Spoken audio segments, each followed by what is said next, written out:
Hi, I'm Joel Dryden. And I'm Acton Clarkin. We're here in Hanna, Alberta at a local curling rink for a big annual gun show. We're here to chat with some folks about firearms.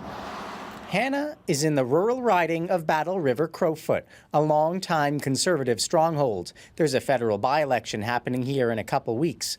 Conservative leader Pierre Poilievre is one of more than 200 names on the ballot. Where he and the other candidates stand on gun policy is on voters' minds, because in this pocket of Alberta, gun culture runs deep, and Poilievre knows that. Your right to protect and keep your firearms. That is a local issue if you're a hunter in Empress or Crowoot or consort. We just want to be left alone and do what we do out here and without too much regulation, but you know, we've always been a pretty conservative area and it's never been an issue out here, so. All righty.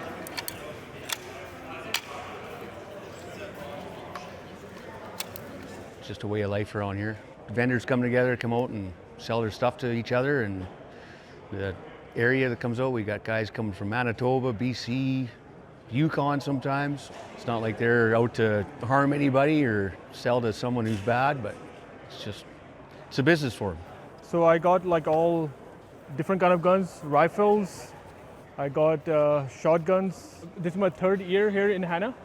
It's the slowest year. Every year it kind of goes slower and slower and slower and slower. People are getting scared of buying guns. People are not into guns as much because of the restrictions, right?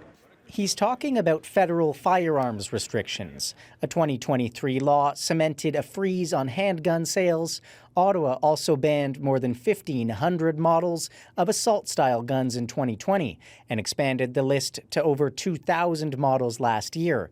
An RCMP database called the Firearms Reference Table is continually being updated, adding more models to the restricted list. But if I get the gun, next gun could be my gun in the list. So yeah, people are not buying as much as they used to before. The feds have promised a buyback program for people who have guns that were once legal but now are not. That program has been delayed for years. There are some who want to see less government control over gun rules. There shouldn't be any gun policies to take everybody's guns away because it makes no sense in our part of the world, none whatsoever. So if someone proposed a stricter policy, would that make you ignore that person? Probably. That was our first stop on the trip out here. I have to head back to Calgary. I'm going to stay in the riding. I'm going to meet someone who's going to show me his collection of guns and then take me to the firing range. Okay, you'll take it from here?